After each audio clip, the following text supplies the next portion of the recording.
E aí, galera? Beleza? Espero que todo mundo esteja me ouvindo aí, todo mundo esteja bem. Queria agradecer a todo mundo que está assistindo agora ao vivo e que vai assistir depois também. Tirou um tempo para me ouvir falar, aprender um pouquinho sobre escalação de privilégios em Linux. Agradecer também aí o pessoal do Mente Binária, né, por ter me convidado para dar essa palestra aí. A Mercedes já falou um pouco de mim, né? Meu nome é Vitor. Alguns me conhecem aí na internet como Monad. Eu sou engenheiro de segurança e trabalhei muitos anos como pentester, né? Então, vim falar um pouco para vocês aqui de escalação de privilégios, que é um tema interessante assim para quem faz teste de penetração ou quer entrar nessa área, quem joga CTF ou quer jogar CTF, até para certas certificações, né? Ou como o Choco falou, até algumas entrevistas de emprego. Ah, o que eu vou falar aqui é meio que básico, introdutório, né? Depois de derreter o cérebro aí com o Otávio, vamos dar uma relaxada agora aqui. É uma coisa bem simples, não tem muito segredo não. É, e é isso aí, né? Venho falar aqui um pouco mais da metodologia do que você fazer, né? Do que, por exemplo, escalação de privilégio acontece quando você já conseguiu um acesso a uma máquina, conseguiu uma shell explorando alguma vulnerabilidade, uma vulnerabilidade web, por exemplo, e você quer escalar o privilégio ou para outra conta ou para o root, né? Então vamos ver como é que faz um pouco dessa metodologia aí. Eu separei aqui uma agenda, né, do que a gente vai fazer, qual a motivação, no caso do atacante, para querer escalar privilégios, os tipos de escalação de privilégios, a enumeração, que é a parte mais importante, né, você enumerar bem o sistema, tentar encontrar a maior parte de vulnerabilidades e traçar aí uma rota de ataque. Sobre automação, alguns scripts que eu acho legais que fazem automação dessa enumeração, mas é interessante vocês aprenderem primeiro na mão e tal, para conseguir fazer, entender também quando a ferramenta te joga um monte de output, para que serve aquilo ali. E depois uma demonstração, né? Eu fiz aqui alguns videozinhos para mostrar para vocês alguns cenários de escalação de privilégio, e aí espero que vocês achem legais. Legal. Então, motivação, né? O atacante, quando ele pega um acesso a um sistema, por exemplo, explorou lá uma falha web e tal, conseguiu uma shell, uh, provavelmente ele quer o controle total do sistema, né? Porque você consegue ler, escrever em qualquer arquivo, executar qualquer programa, você consegue se esconder melhor no sistema, consegue persistir mais, fazer persistência, instalar rootkits de nível, por exemplo, de kernel land e tudo mais. Então é algo que é interessante assim, para o atacante conseguir acesso de root, né, no Linux. Geralmente o pessoal separa em dois tipos de escalação de privilégios. Uns eles chamam de horizontal, que é quando você pega um acesso de uma conta não privilegiada para outra conta não privilegiada. Tipo, sai aqui da conta do Vitor para a conta do Fernando, por exemplo. Ou escalação vertical, né, que é quando você sai de uma conta não privilegiada para o root. A enumeração, isso aqui a maior parte da palestra vai ser nessa parte de enumeração, né? E eu separei alguns pontos aqui, longe disso aqui de ser tudo sobre escalação de privilégios, mas é uma introdução, né? São as primeiras coisas que eu geralmente vejo no sistema para ver se tem alguma maneira de escalar. Algumas aqui são meio que óbvias, né? Tipo, por exemplo, kernel e tal, que é muito comum, mas também enumerar processos, os usuários, os grupos, as variáveis de ambiente, né? Os cron jobs e tal, os arquivos suid, sudo e tudo mais. Legal. Falar sobre kernel, né? O Otávio aí mostrou, né, no caso do Windows, a exploração de kernel de Windows, mas no caso do Linux isso também acontece, né? Claro. E essa é a forma mais comum dos atacantes escalarem privilégios, né? Uma coisa interessante dizer que quando você tem, por exemplo, você enumerou lá com o comando uname -a, você vê a versão do kernel, você enumerou lá a versão do kernel e você procura um exploit, você acha e tal. Significa que você deve rodar? Não necessariamente, tá ligado? Porque quando você roda um exploit kernel, você você pode travar a máquina, né? Eles podem ser estáveis e tal. Você pode não entender direito como aquele exploit funciona. E se você, por exemplo, trava uma máquina de um cliente, né? Mesmo que você tenha avisado antes que você vai fazer um teste e tal, que possa crashar a máquina e tudo, ele não vai ficar muito feliz com você, né? Então, isso deve ser seu último recurso, né? Deve ser seu último recurso usar, por exemplo, o exploit kernel. Outra maneira de você enumerar a versão do kernel é lendo desse arquivo /proc/version. É interessante saber isso, porque às vezes você tem uma falha que você consegue ler arquivos, mas não consegue executar comandos, e às vezes ter essa informação de antemão pode ser interessante. Outra coisa que é interessante de enumerar é qual distribuição que você está lidando, né? Aí tem alguns arquivos lá no /etc, issue.net ou, né, estrela release, que, bem, você sabendo a distribuição, você pode simplesmente ir lá, googar e ver quais vulnerabilidades e exploits que tem para aquela distribuição específica. Então, isso também é um negócio legal de enumerar. Aqui é um exemplo só da saída do comando, né? De 2 comandos, no caso, do uname-a. Você vendo aí a versão do kernel. E também do release lá no /etc. E aqui, por exemplo, mostrando que é um Ubuntu 18.04.1 e tal. Um disclaimer aqui, as demos que eu vou mostrar foram realizadas nesse ambiente, então se você quiser reproduzir alguma coisa e tal, e não estiver saindo exatamente como aconteceu, aqui na demo tenta botar o mesmo ambiente que isso vai facilitar as coisas. Enumerar usuários e grupos. É bom saber em que usuário você é, às vezes você já é o root, né? Já é administrador, ou você está em algum grupo que tem algum acesso que pode te facilitar bastante chegar no root. Como, por exemplo, se você estiver no grupo sudo e você tiver, por exemplo, a senha desse usuário, você pode trivialmente escalar, conseguir executar comandos como root, porque você já tem essa permissão. Outro grupo que é interessante de olhar, por exemplo, o grupo do Docker, né? Pouca gente sabe, pelo menos eu vejo que muita gente não entende isso direito, mas se você está no grupo do Docker, você consegue criar um container que monta, por exemplo, a raiz do sistema e alterar qualquer arquivo lá como root. Por exemplo, alterar o passwd ou o shadow, um arquivo desse tipo, e dar a si mesmo o privilégio de root. Então, se você está num grupo, por exemplo, do Docker, você tem aí uma maneira fácil de escalar privilégios. E você pode olhar, por exemplo, com o comando groups para saber qual grupos que você está. Você pode olhar quais são os outros usuários do sistema, por exemplo, lendo o arquivo etc passwd, óbvio, e também lendo o arquivo etc group para saber quais outros grupos que tem no sistema. Porque aí você pode pensar, pô, eu estou querendo aquele grupo, eu estou querendo aquele usuário que pode ter certos acessos. Isso às vezes pode ser mais fácil do que escalar direto para o root. Aqui também o output da saída do comando, né? Clássico, seu ID, passwd, vendo os usuários. Interessante notar quais que tem, no caso do Bean Bash aqui, significa que tem uma conta, né? Que tem uma autenticação no sistema. Outra coisa é enumerar os processos, né? Porque se você tem um processo que está rodando como root e você consegue encontrar uma vulnerabilidade ali, você consegue explorar e escalar para o root. E você pode enumerar isso com o comando ps, né? Eu gosto de usar, por exemplo, essas flags aqui para enumerar os processos, mas cada um meio que usa como de uma forma meio diferente e tal. Então dá uma olhada no manual para ver como é que pode ser interessante aí para você enumerar os processos. Mas é basicamente isso, né?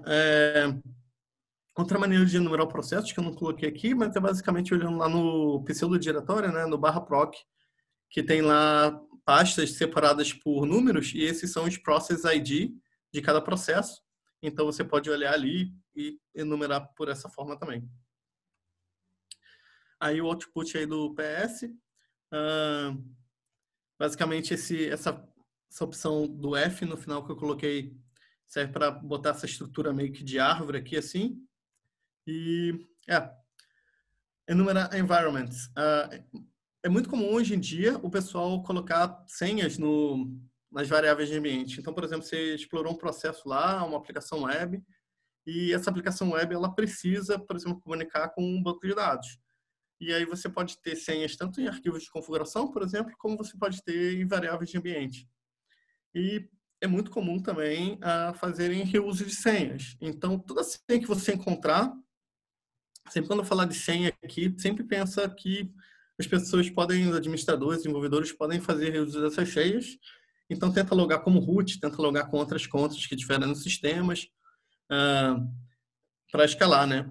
No caso de bancos de dados, também é interessante logar nesses bancos de dados, verificar lá as tabelas, verificar se tem informações, se tem senhas lá dentro também, ou hash de senhas, que você pode tentar quebrar esses hash de senhas e, claro, escalar privilégio.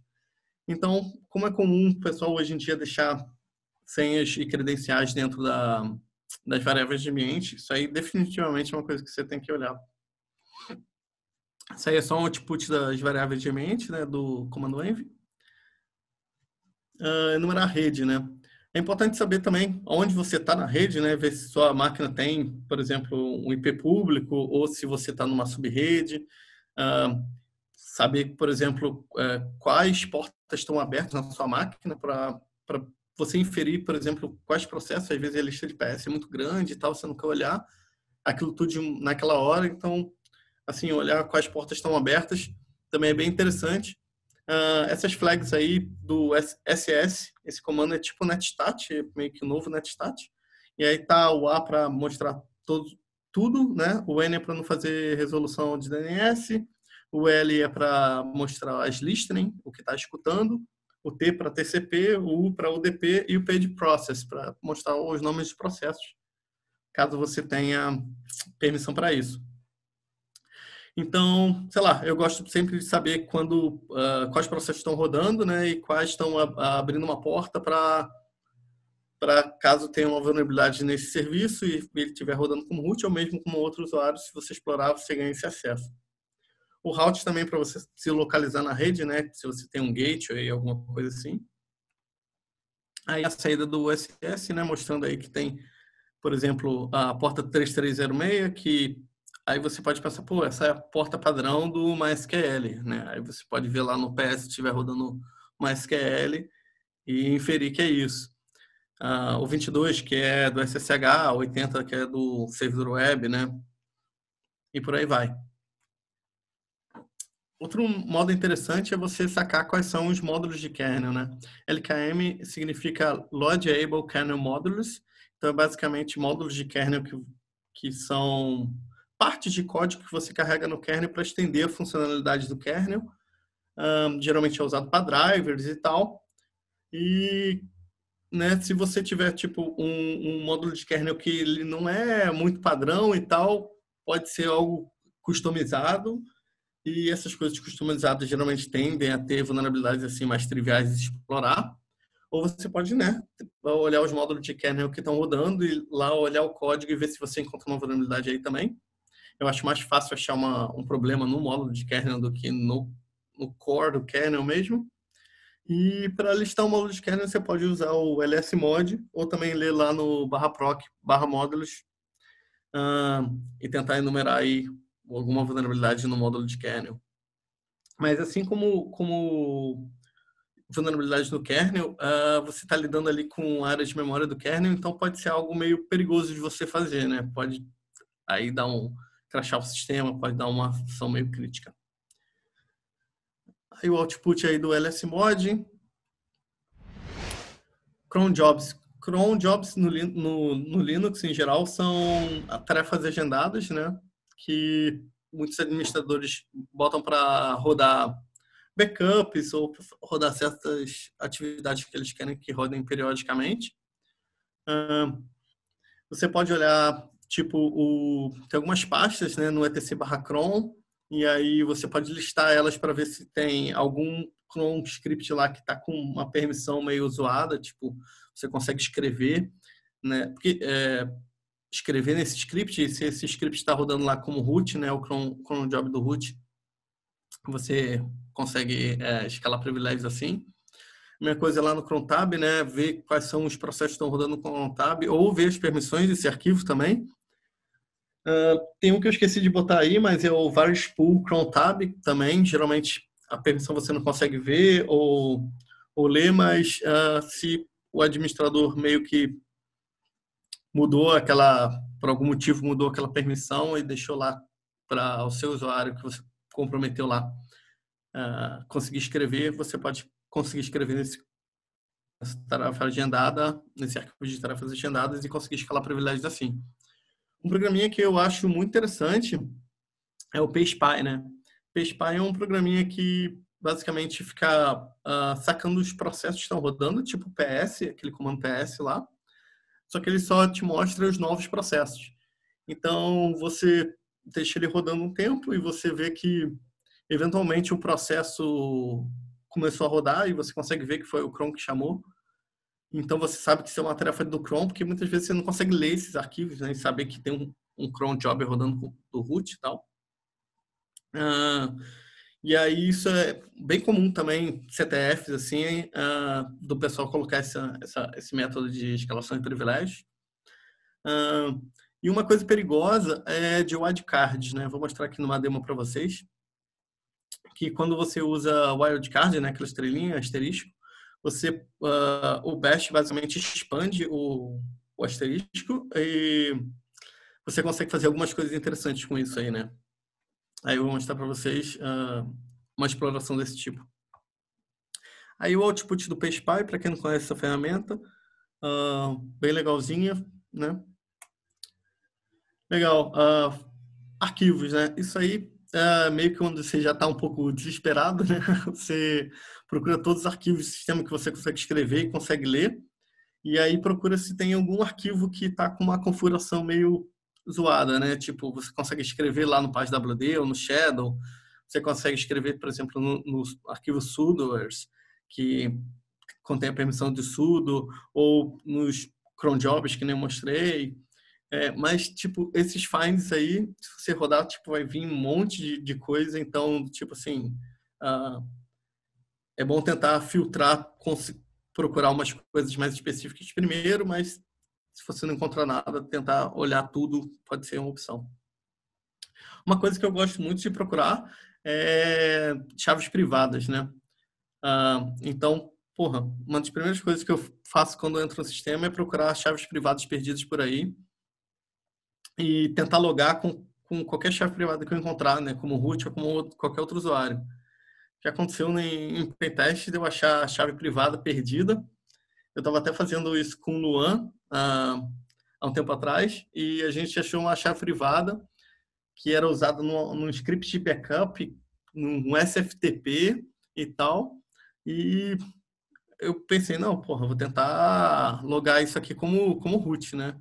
E aí isso me permitiu escalar privilégios da conta que eu tinha para root, e não só isso, como outras máquinas do cliente, né? A gente conseguiu comprometer mais algumas máquinas do cliente com essa mesma chave, né? Ficar fazendo reuso de chave aí. Então, pô, é uma coisa que realmente acontece no mundo real, assim, e o pessoal vacila muito com isso. Então, é uma coisa que vale muito a pena procurar por aí. Outra coisa comum também é procurar arquivos que contêm senhas dentro, né?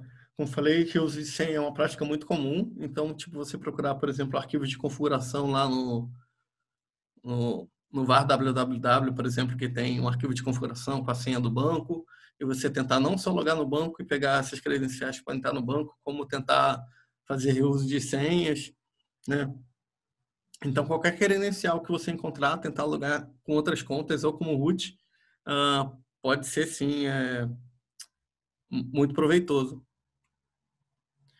Outro lugar que costuma ter senhas, costuma ter credenciais, é os arquivos de history, né? Aí eu botei o Bash History, MySQL History, mas pode ter vários outros arquivos aí que eu não coloquei aqui.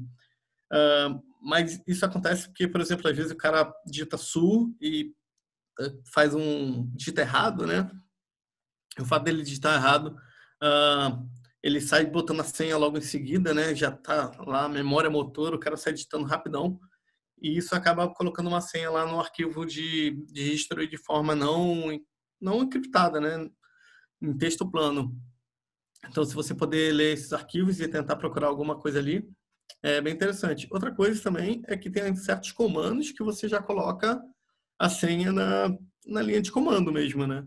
Então, se você tem uma linha de comando que tem a senha lá, esse comando vai para o history e a senha vai para lá e essa pode ser uma senha que o pessoal pode estar fazendo reuso e tal, ou pode ser uma senha de uma credencial que você queira mesmo. Isso aí é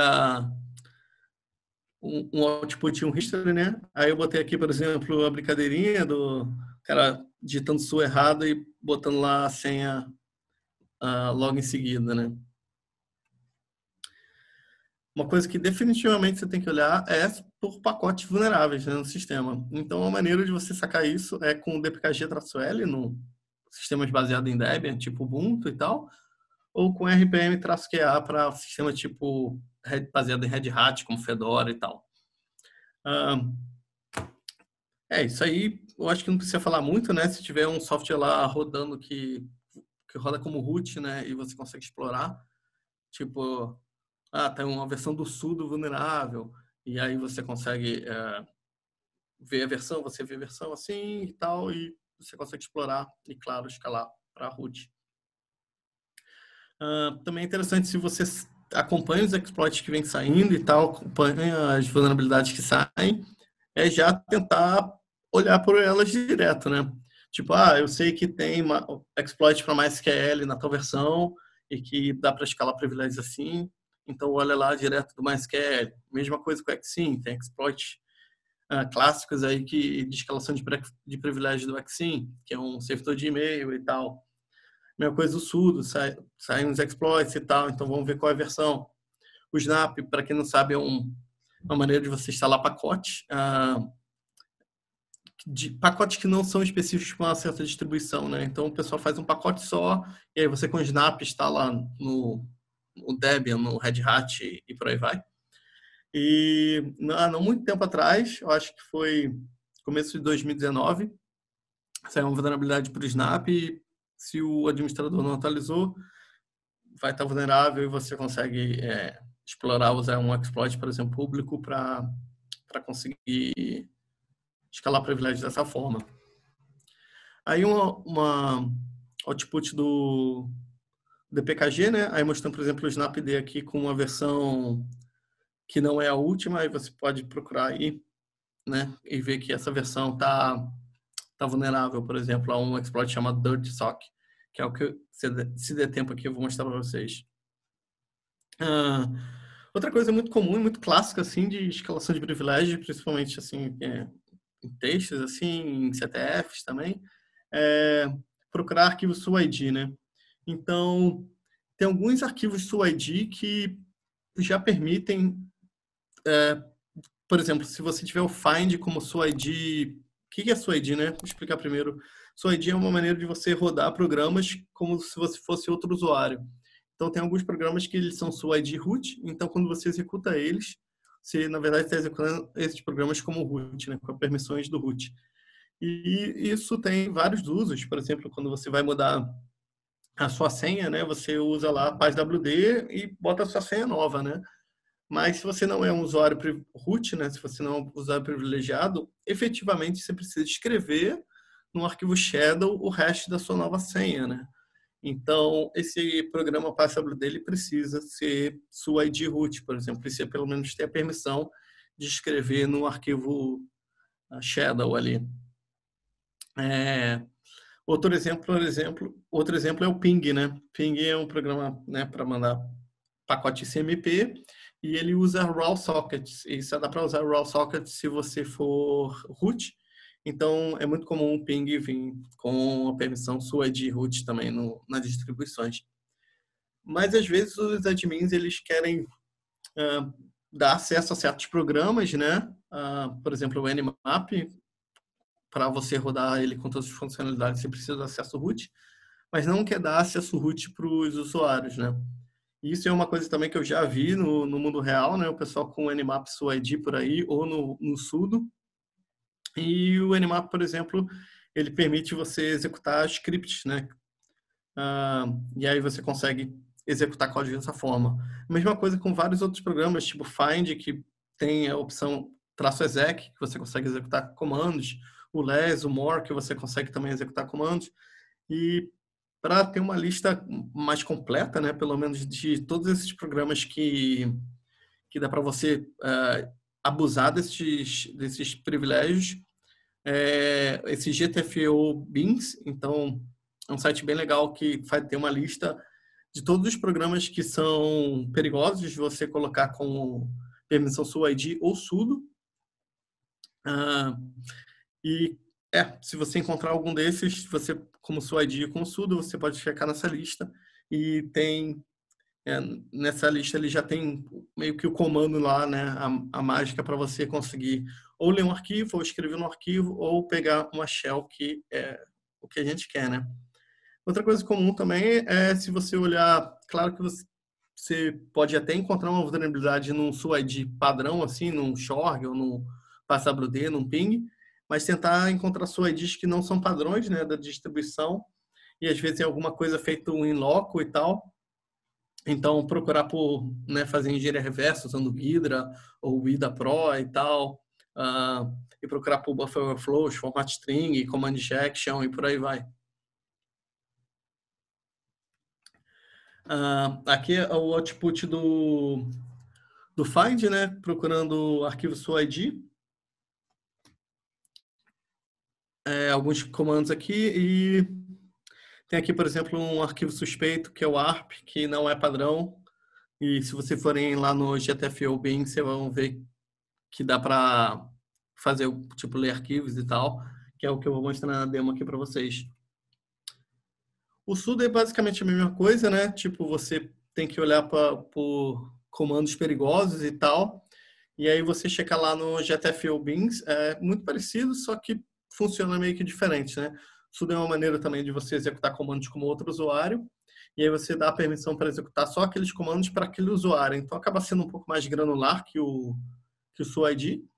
Então uma das coisas que é interessante fazer quando você pega algum acesso, alguma shell, é dar o sudo-l, que mostra quais permissões você tem para executar, né? Então, se você tiver permissão de executar algum programa que você consiga executar comandos, ou ler arquivos, ou escrever arquivos. E às vezes são umas coisas assim que o pessoal não pensa direito, mas, por exemplo, se você tem lá o seu URL, né, o curl, e você consegue, por exemplo, baixar arquivos, e se você tiver a opção de salvar esse arquivo em algum lugar, isso é uma permissão de escrita, né? Então, você pode, sei lá, baixar um PassWD que você fez e sobrescrever o PassWD do sistema, né? Aí um exemplo do sudo-l, né? E aí com alguns binários perigosos aí e tal. Uma maneira de automatizar toda essa numeração, ainda fazer um pouco mais, né? É usar alguns scripts que existem por aí. Eu gosto bastante desse LinPS, que é Linux Privilege Escalation Awesome Script. E ele vem coloridinho e tal, e ele te bota uma cor tipo vermelho e amarelo, assim, nas coisas que ele acredita que dá realmente para escalar privilégios. Então, é mais fácil de você visualizar. O Linenum é um pouquinho mais antigo, mas é ainda muito útil também. Faz uma numeração de diversas coisas, inclusive mais coisas que eu não coloquei aqui. E tem outros scripts também, né? Tem scripts lá do Pentest Monkey, que é Unix Priviesc, alguma coisa. E tem outros scripts aí que vocês podem rodar e fazer uma numeração e tentar encontrar vulnerabilidades. Outro bem legal que rola com o Meterpreter, né? Que é o Metasploit Local Exploit Suggester. Muita gente conhece isso aqui para o Windows, mas pouca gente sabe que isso funciona no Linux também e podem te dar, né, apontar uma vulnerabilidade com o exploit que já está lá no Metasploit e você conseguir, claro, uma shell root assim. Agora eu vou mostrar algumas demos que eu preparei aqui para vocês. São basicamente uns videozinhos. Começar com suid. No caso aqui, mostrando que você não tem privilégio de root, né, esse usuário. E aí, procurando suid no sistema. Essa é outra maneira de achar também, com -U, -S. E aí, achando aquele daquele ARP que eu tinha falado para vocês. Confirmando aí que ele é sua ID root, né? De fato. E aí indo lá no GTFO Beans, procurando o ARP e vendo quais são as flags para conseguir o que dá para fazer com ele, né? E quais são as flags que servem para a gente ler, por exemplo, arquivos. E aí a gente consegue ler o arquivo shadow, e aí tem um hash da senha do root. E aí, claro, você pode botar isso aí no John the Ripper e craquear a senha dessa forma, né? E aí escalar privilégios. No estudo aqui eu preparei alguns. Eu vou mostrar para vocês alguns que eu acho mais legais. Eu acho que senão vai ficar muito tempo. Esse é o do Nmap. Isso aí é uma coisa que eu já vi também, o pessoal colocando Nmap como sua ID ou dentro do sudo, achando que não dá para escalar privilégios com ele. E o Nmap ele roda esses scripts, né, que chama Nmap Script Engine, que são basicamente scripts Lua. E se você botar código Lua nesses scripts, ele vai executar o código Lua com a permissão do Nmap, né? Então, no caso aqui, permissão de root. E aí a gente cai numa shell root e é isso, né? Outro legal aqui que eu já vi pessoal sugerindo, né? Conversando com alguns desenvolvedores. Um desenvolvedor me sugeriu de colocar o apt dentro do sudo como sua ID, porque ele queria poder fazer atualizações no sistema, né? Mas sem dar o acesso root para aquele usuário específico. E eu alertei, claro, que isso era basicamente dar acesso root ao sistema. Mas você vê aí que muitas pessoas não entendem isso direito, né? Administradores, desenvolvedores não entendem como funciona certos programas e que certos programas têm certas capacidades que permitem você. Então, você dá o apt changelog ali, né? Como mostrei, e no final aqui embaixo, se vocês verem, exclamação e /bin /bash, você consegue executar comandos e você cai aí numa shell root, né? Outro que eu vou mostrar aqui, coisa básica, que é procurando chaves SSH.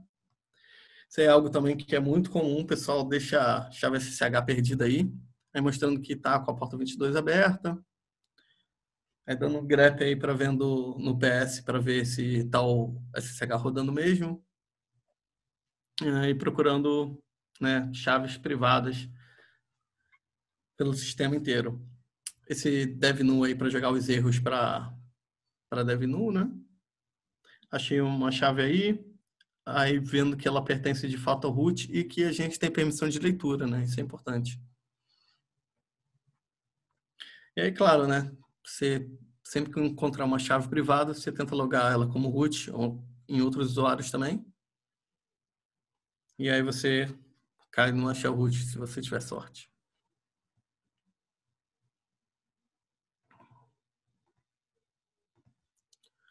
Legal. Outra coisa muito comum é backups com permissão de leitura, né? Quando você cria um arquivo tar, né? Você cria um pacote lá do tipo tar, você cria ele com permissão de leitura para todo mundo. Se você for root, você cria, esse é o padrão. Então, às vezes o pessoal faz um backup aí de, sei lá, do seu home, nesse exemplo aqui, mas de certas coisas, e esse arquivo vai ter permissão de leitura para todo mundo. Então, você pode copiar esse arquivo para você, descompactar, e se você for ver, as permissões vão estar do usuário que descompactou o arquivo, não o usuário que era dono originalmente. Então, essa chave que não teria permissão de leitura, agora eu tenho, e similar à chave privada aí, você loga na máquina como root. Então, também é um erro bem comum aí.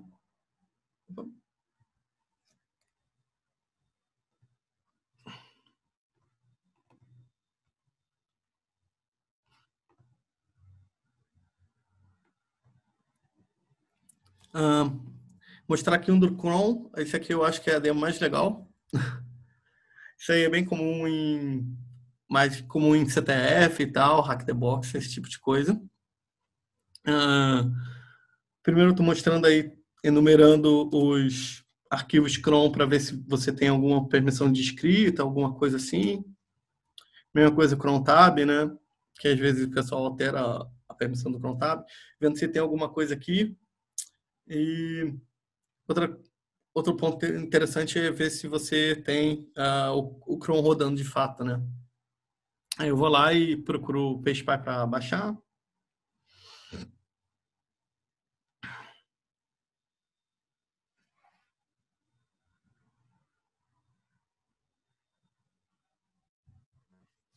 Baixei na máquina e tal. Coloco permissão de execução.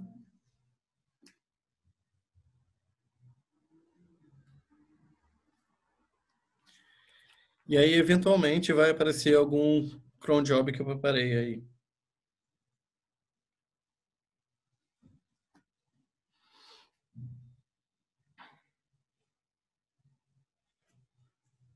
Demora um pouquinho, mas demora menos de um minuto, que botei para rodar todo um minuto e tal.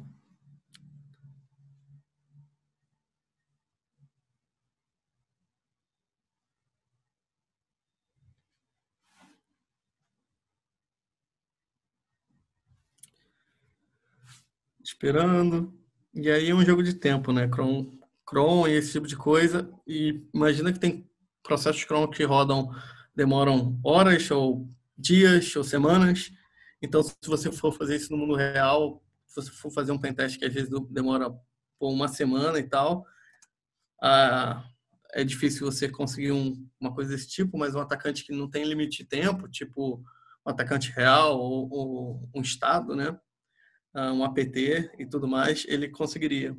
E aí a gente vê aqui que o Chrome rodou e ele roda um tar aqui dando. Ele entra numa pasta e roda o tar nesse diretório. E vê que ele usa a estrelinha aqui, né? O wildcard. Nesse diretório. Aí tem um ataque interessante nesse negócio do tar com wildcard. E aí você vê que tem permissão de escrita para todo mundo nessa pasta. Isso é importante. Que tem um ataque de um artigo chamado Wildcards Gone Wild. E aí eu vou lá, procuro o artigo, né? Até para mostrar para vocês, e também porque eu não sei de cor como é que era o ataque.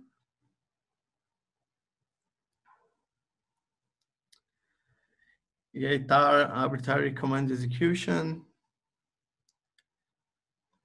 E a ideia é que você consegue executar um script, né? Um código. Aí a maneira que eu uso para explorar aí é copiando o bash para o temp e colocando ele como suid. E como isso aqui vai rodar como root, ele vai ser suid root.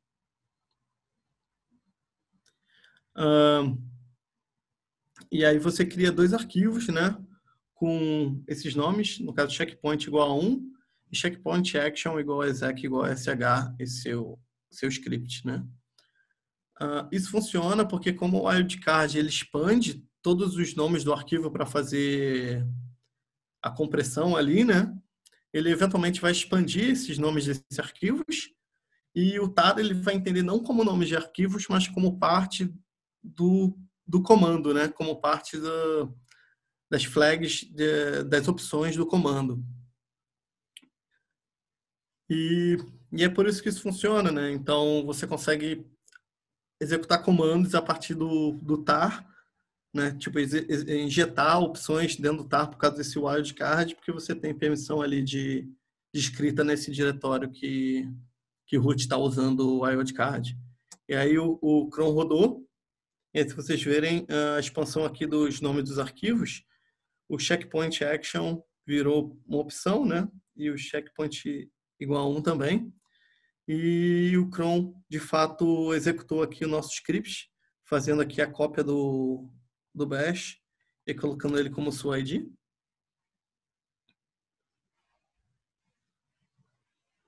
E aí eu vou lá verificar na temp. Ele está, de fato, o bash lá como sua ID e a gente sempre permissão de root. Então, esses são alguns estudos de caso aí que a gente pode ver para falhas de configuração, né, no sistema. E outra coisa que a gente pode ver também é por vulnerabilidades de fato, né? Aí eu separei algumas demos aqui para vocês.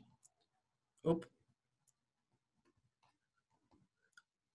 No caso, é uma vulnerabilidade do sudo, que é relativamente recente também, mas assim, você precisa ter uma configuração específica para você conseguir explorar. E tendo essa configuração e essa versão vulnerável, você consegue explorar e ganhar o root, né? Então, como aqui é uma parada meio de demonstração e tal. Aí, no caso, esse Security Bypass, esse script não serve para nada, mas a descrição aqui é boa. Então, basicamente, precisa ter essa configuração lá no sudo e você explora daquela forma. Então, verifico aqui que eu tenho, de fato, essa permissão que permite executar o bin bash com todo mundo, mas não pode executar como root. E, no caso, sem senha, né? Mas aí, quando você usa esse cerquilha -1, acredito que seja um integer overflow aí, e aí você dá um bypass nessa produção e você executa o bash como root.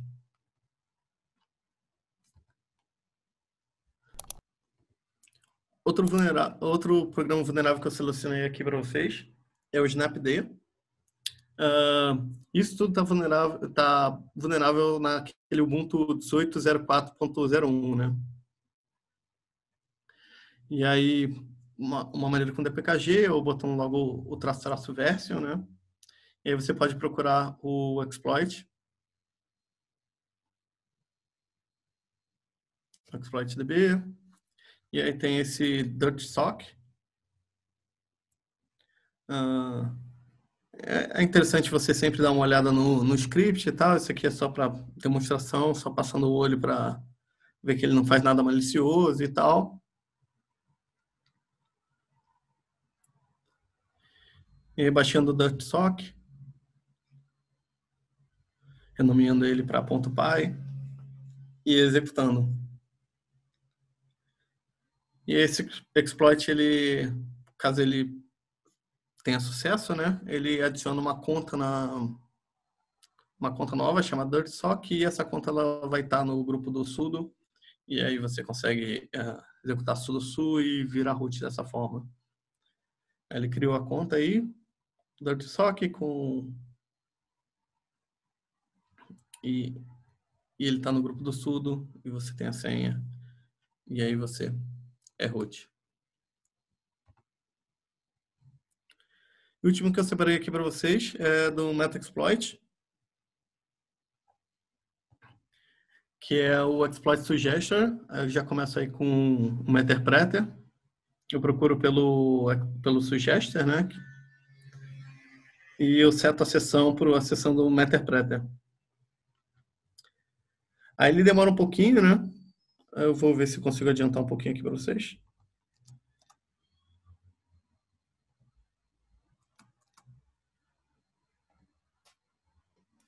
E aí ele consegue encontrar aí 3 potenciais exploits. Eu escolho escolho o primeiro, seto a sessão e boto para rodar, né? E aí ele toma uns segundinhos, né? Mas eventualmente ele retorna aí uma shell root para a gente.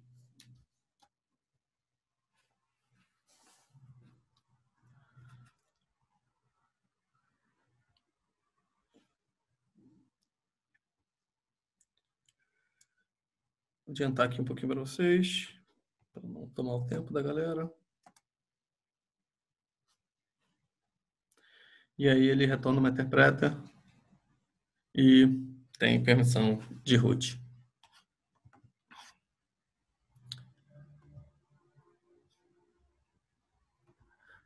Então, galera, era mais ou menos isso aí que eu queria mostrar para vocês. Tem muito mais coisas aí para vocês verem. Eu tenho um repositório que é que é o Awesome Privilege Escalation, que tem aqui vários artigos, metodologias, né? Por exemplo, como escapar de shells restritas, sobre SUID e sudo, capabilities, que é algo que eu não tratei aqui nessa palestra, porque eu achei que ia ficar muito denso, né? Ia tomar muito tempo. Ferramentas, tem um monte aqui, né? Para encontrar CVEs ou exploits específicos, NFS, que é algo que eu não falei, né? Mas se você tem um NFS, por exemplo, que monta diretórios, ou, por exemplo, a raiz do sistema, você consegue, obviamente, montar essa raiz do sistema e escrever em arquivos, né? Algumas apresentações que eu acho interessante. E também tem coisas para Windows, né? Metodologia para Windows, DLL hijacking, Potato, né? Bem famoso, Hot Potato, Juice Potato, por aí vai. Unquoted Server Subit Space, um método muito comum de explorar vulnerabilidades aí no serviços do Windows. Algumas ferramentas, algumas apresentações também. Algumas coisas servem tanto para Windows como para Linux, né? Às vezes o pessoal publica as coisas juntas. Umas coisas sobre Docker e Cloud também. Então, dei uma sacada aí que várias das referências que eu usei aqui, vários dos tricks que eu usei aqui, estão linkados aqui. E, bem, era isso aí que eu tinha para mostrar para vocês. E aí, se a galera tiver perguntas, pode me mandar aí.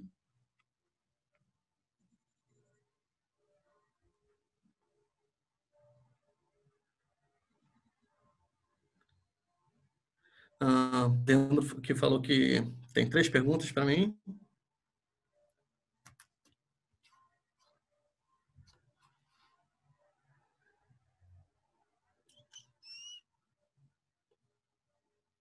Vou ver aqui no chat.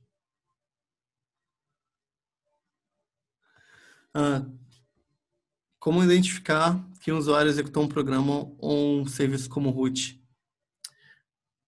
Fica algum log com esse tipo de informação, caso positivo? Boa pergunta, cara. Eu acho que você pode olhar, claro, no history do root, né? Mas o atacante, uma vez que ele pega o root, ele pode alterar todo o sistema.